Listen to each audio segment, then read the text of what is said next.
Hi everyone, it's me, and today let's watch the Game Theorists!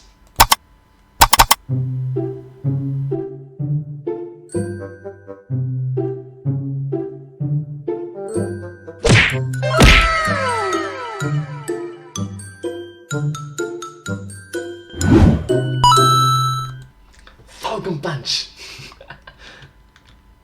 Your word is Falcon Punch. Falcon Punch. Falconpunch. Falcon Punch. Oh, I'm Wrong. sorry, that's incorrect. Wrong. Contestant number 2, same word. Falcon Punch, Falcon space Punch, Falcon Punch. Punch? Sorry, Why? that's Why? still not right. Contestant number 3, your turn. Can you use it in a sentence, please? Contestant number 3, Matthew. He was at 140% with 3 stock lives until I Falcon punched his noob butt off the stage. Falcon Punch! His new bat off the stage. Falcon Punch. Falcon. Okay, Falcon. Paawunch.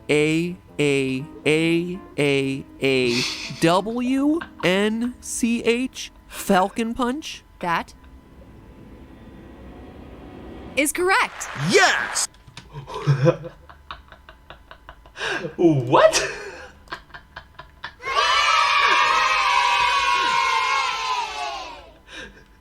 Okay, that's very funny.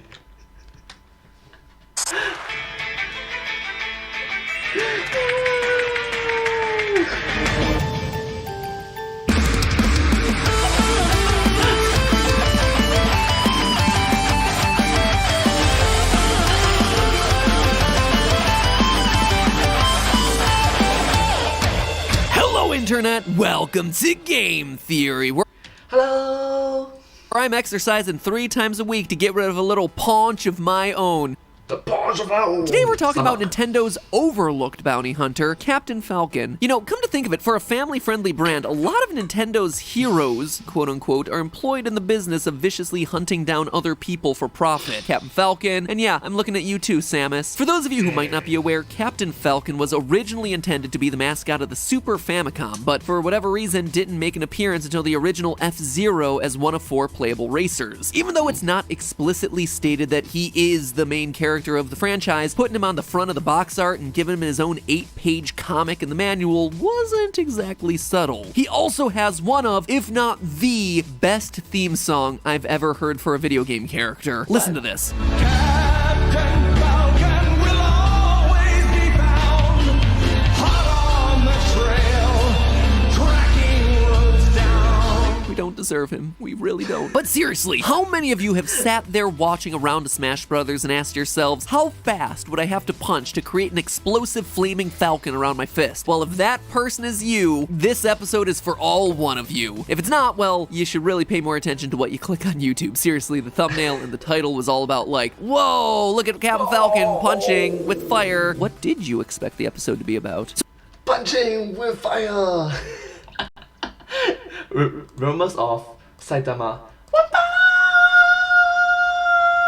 punch!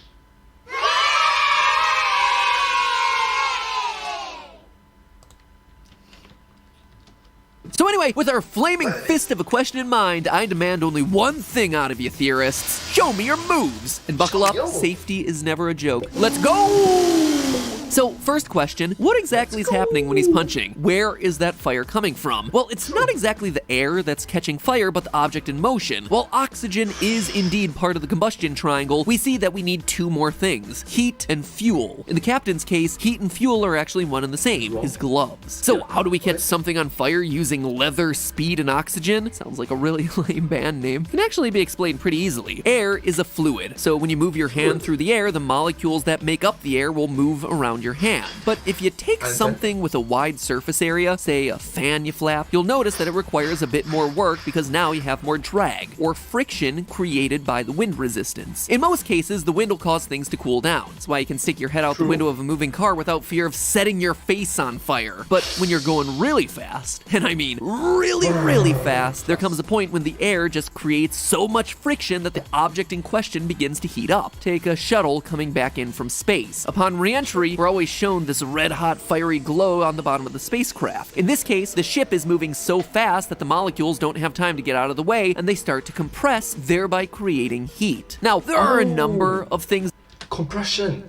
different between Captain Falcon's fist and a shuttle upon re-entry, but the principle stays the same. He needs to move his fist so fast that the air in front of his fist becomes compressed and creates friction against his leather gloves. When the friction creates enough heat to catch fire, we have ourselves the iconic flaming fist. So, how fast is his fist moving in the Smash games? Looks like we'll need the captain to, quite literally, show us his moves. Captain Falcon is one of the 8 original fighters in Smash, and he's been in every single game since. With the Switch being the most powerful system, it's probably closest to how Nintendo imagines the attack to be, therefore the most accurate rendition to date. But for the sake of crossing all the I's and dotting all the T's, let me explain why we're not incorporating the older games into our math. On the N64, the flame actually pops out before the punch is executed. We see the same thing happening in Melee and in Brawl. On Smash for the Wii U, impact delay is added, and there's one additional Captain Falcon fist length added to the end. And by the way, can we just start using Falcon fist lengths as our new standard unit of measurement? Screw metric and imperial, we are all about the Falcon system now.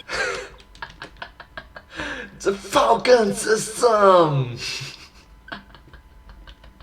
Even sounds cool. Anyways, long story short, in order to keep the frame rate at 60 FPS, animations had to take shortcuts. And since everything's happening so fast anyway, we're given the illusion that the punch is causing the flaming falcon, when in actuality it's popping up before he has his arm fully extended. But then, my friends, we got Smash Ultimate. Theorists, I kid you not, I nearly cried from the sheer amount of joy that overwhelmed me when I looked at how unbelievably easy Nintendo made it to gather data for this theory. Some theories require insane levels of creativity, like when we had to use in-game compasses and trigonometry to measure the distance of a moon. But with this, everything is laid out just so perfectly. Training mode has a feature that allows you to break down actions frame by frame against a graph paper grid as the game itself perceives them. This means no slowing down of video capture, no interpretations. This is in-engine frame rate, giving us 100% accuracy about how fast his fist is actually moving in frames per second. We'll mark the frame in which his fist is fully cocked as frame 1, since we need to have a starting point. Frame 2, we see the fist across the body, and by frame 3, we have the full extension, giving us 3 frames of animation. True. And remember, it's a punch. Hiya!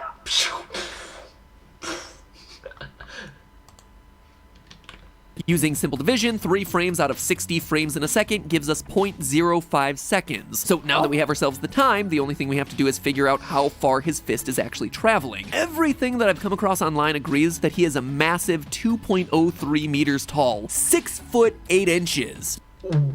Wow. He's taller than me by a lot. A lot. Oh gosh. Using the grid in the background and this taunt, we can see that he just about perfectly lines up with 2 large squares. This lets us know that 1 large square is going to be equal to 1 meter. So now, let's jump back to the frame-by-frame breakdown of the punch. From frame 1 to frame 3, we see that his fist is traveling 3 large squares. And given 1 large square is equal to 1 meter, we know that his fist is traveling 3 meters in the span of 0.05 seconds. All that's left to do now is to throw it into the equation for speed, and we get speed equals 3 meters over 0.05 seconds. Just do a bit of basic division here, and we get 60 meters a second, or 134.22 miles per hour. That is a pretty impressive speed, but to bring the air around his fist to body temperature, 98.6 degrees Fahrenheit in case you forgot, he'd need to punch at least 480 miles an hour. So you are trying to say that he's fast, but he's not fast enough. Interesting. Roughly 63% the speed of sound. So what gives? His fist isn't traveling fast enough to ignite a fire, so where then is the fire coming from? Well, when I was researching his punch, I couldn't ignore the other attacks that ignite his enemies. That'd just be bad practice. Your initial thought might be that all of his flame moves require some sort of fast motion, which makes it seem like his speed is the thing creating the fire, but here's the thing, not all of them require motion to activate. In fact, there's one attack where he doesn't move at all. His aerial special has him grabbing an opponent, holding them close, and then flipping off of them after an explosion. No fast movement whatsoever, but how? At no point in F-Zero does it show him having ki powers or the ability to channel his energy into his limbs, and in the anime, because yes, I watched the anime for this theory, the only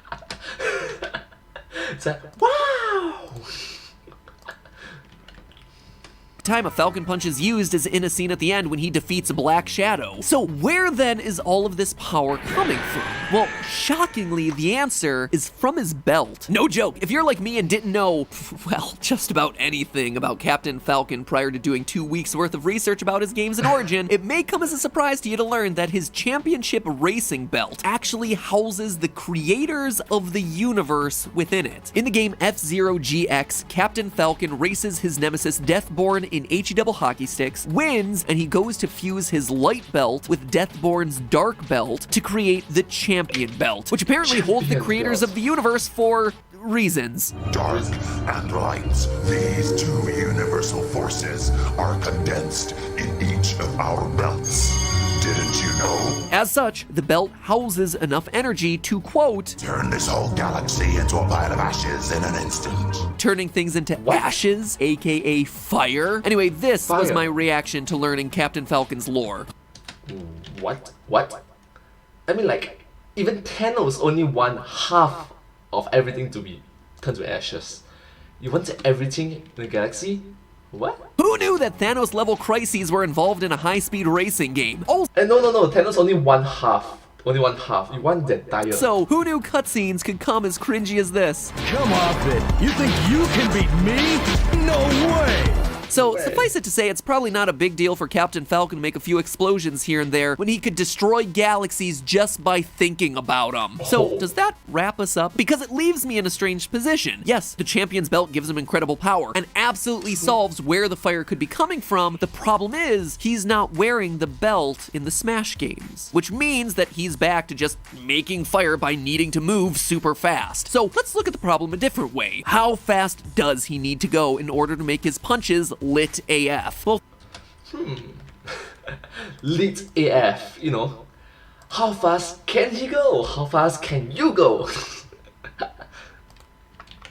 theorists, according to information extrapolated from the Journal of Australian Fire Investigators, leather has an ignition point of 212 Celsius. So all we have to do is get his fist to a speed that generates 212 degrees Celsius or 413 degrees Fahrenheit of friction created from compressed air. Should be easy enough, right? So let's set the stage. Gorgeous day, not a cloud in the sky. Wario picks up a Mr. Saturn and chucks it at an unsuspecting Captain Falcon And Wario is not 10 feet tall. because why wouldn't he use another living creature to attack another living creature? Normally, Captain Falcon would ignore this kind of thing, but Wario has a bounty on his head. Before he can get away, Captain Falcon cocks his fist back, gathers all of his energy into one explosive motion. So here we go. In order for this to work, in 0.05 seconds, Captain Falcon's fist would have to travel 615 meters per second, or 1,375 miles an hour to cover that distance of 3 meters. In other words, he's punching at a speed 2.8 times the speed of sound. Using the formula for kinetic energy, we find out that this would produce 18,146,535 joules of energy, which translates to 4 kilograms of TNT, enough to blow up a car. But that's not even the most impressive part.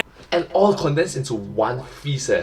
Anyone within 67 meters of that punch will be able to feel the force of it going through the ground. Standing 3 meters in front of his fist would kill you. And if he's within 1 meter of a small structure, he would demolish the building beyond repair. You are so dead in so many ways that you don't even process the fact that there also happen to be flames around it. Yes, it's a good thing they don't abide by actual physics here, because I'm pretty sure they'd nerf that faster than any futuristic sci-fi raving bounty hunter. But hey, speaking of things that hit different, that's right, Matt Pet is hip and cool and jiggy with it. Is that a phrase that kids use nowadays? I've been listening to a lot of new music recently, thanks in large part to our sponsor for today's episode, Raycon wireless earbuds. Now, a problem that I always seem to have with wireless earbuds is that they've conspired with big Bluetooth to make sure that they never connect to my phone the first time. But with my Raycon earbuds, that isn't a problem anymore. Raycon's seamless Bluetooth pairing ensures that I get to spend less time wanting to throw my phone against the wall and more time gracefully serenading my wife and toddler with the sweet sounds of SZA's latest single. Is it SZA? Is it just SZA? SCA? Like I said, I'm hip, but I expect every band at this point to be a one-hit wonder, so I don't even bother learning their names. Billie Irish? I don't know. Anyway. Oh, come on, Billie Eilish is It's big. Sound just as, if not more amazing than any other top audio brands that you know, and best of all, they start out at half the price, which, you know, is important when you have a toddler that's known to become so emotionally overwhelmed by the power of your stunning tenor range that he has no choice but to physically pull the earbuds out of your ears and throw them halfway across the house. Raycon's newest model, the Everyday E25 earbuds, are the best ones yet, with 6 hours of playtime, seamless Bluetooth pairing, more bass, and a more compact design that gives you a nice noise-isolating fit. In short, I really do love my Raycon earbuds. So if you're looking to treat yourself to some new premium earbuds, go ahead and Falcon Punch that link in the description below, or go to buyraycon.com/MatPat, M-A-T-P-A-T, for 15% off your order. That's M-A-T-P-A-T, no phonetic spelling required like Falcon Punch. They're actually so confident in their product that they have a 45-day free return policy, so you can just make sure that they're the pair of wireless earbuds that are perfect for you. And I'm so confident that you'll want to come back to this channel next week that I'm gonna say this. Until next time, remember, it's all just a theory. A game theory. Thanks for watching. Thank you so much for watching this video. If you do like this video, please remember to like, share, subscribe to my channel, and comment down below if you have anything to share with us. And I'll see you in my next video. Hope that you like this. But hey, that's just a theory. A game theory. Thanks for watching.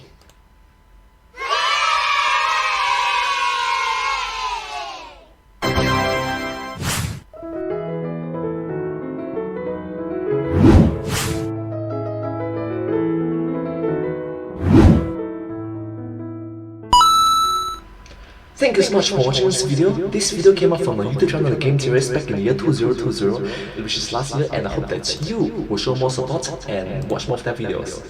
After all, I'm a huge fan of their work, so yeah, thank you, and I'll see you in my next video. Bye bye! Subscribe!